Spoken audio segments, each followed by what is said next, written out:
أعوذ بالله من الشيطان الرجيم بسم الله الرحمن الرحيم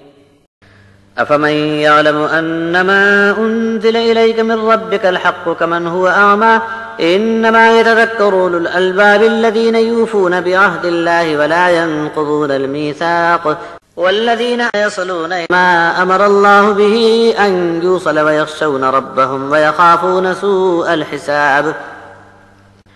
والذين صبروا ابتغاء وجه ربهم وأقاموا الصلاة وأنفقوا مما رزقناهم سرا وعلانية ويدرؤون بالحسنة السيئة أولئك لهم عقبى الدار جنات عدن يدخلونها ومن صلح من آبائهم وأزواجهم وذرياتهم والملائكة يدخلون عليهم من كل باب سلام عليكم بما صبرتم فنعم عقبى الدار والذين ينقضون عهد الله من بعد ميثاقه ويقطعون ما أمر الله به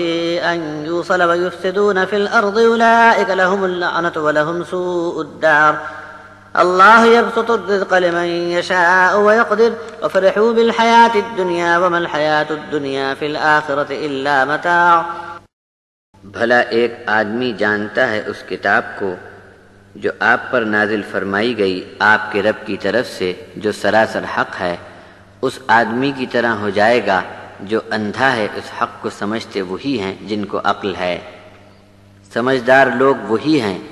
جو اللہ کے ساتھ کیے ہوئے اپنے وعدے کو پورا کرتے ہیں اور اللہ سے کیے ہوئے اپنے اقرار کو نہیں توڑتے، اور وہ لوگ جوڑے رکھتے ہیں اس تعلق کو جو اللہ نے ملا کر رکھنے کا حکم دیا ہے، اور اپنے رب سے ڈرتے رہتے ہیں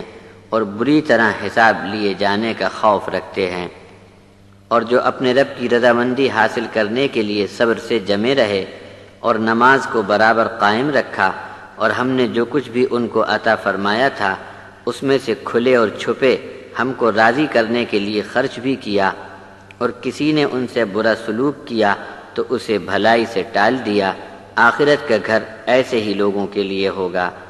آخرت کے گھر میں ان کے لیے ہمیشہ رہنے کے باغ ہیں جن میں یہ داخل ہوں گے،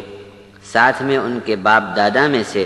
اور ان کے جوڑوں کو اور ان کی اولاد کو بھی جو نیک رہے ہوں، اور جنت کے ہر دروازے پر فرشتے ان کے استقبال کو آویں گے۔ فرشتے ان کو کہیں گے کہ تم پر سلامتی ہو، تم نے اپنے جی کو تھام لیا اور بہت اچھا صبر کیا، اس کے بدلے میں آج تم کو آخرت میں بڑی نعمتوں سے بھرپور گھر مل گیا۔ اور جو لوگ اللہ کے ساتھ پکا قول و قرار کرنے کے بعد بھی توڑ ڈالتے ہیں،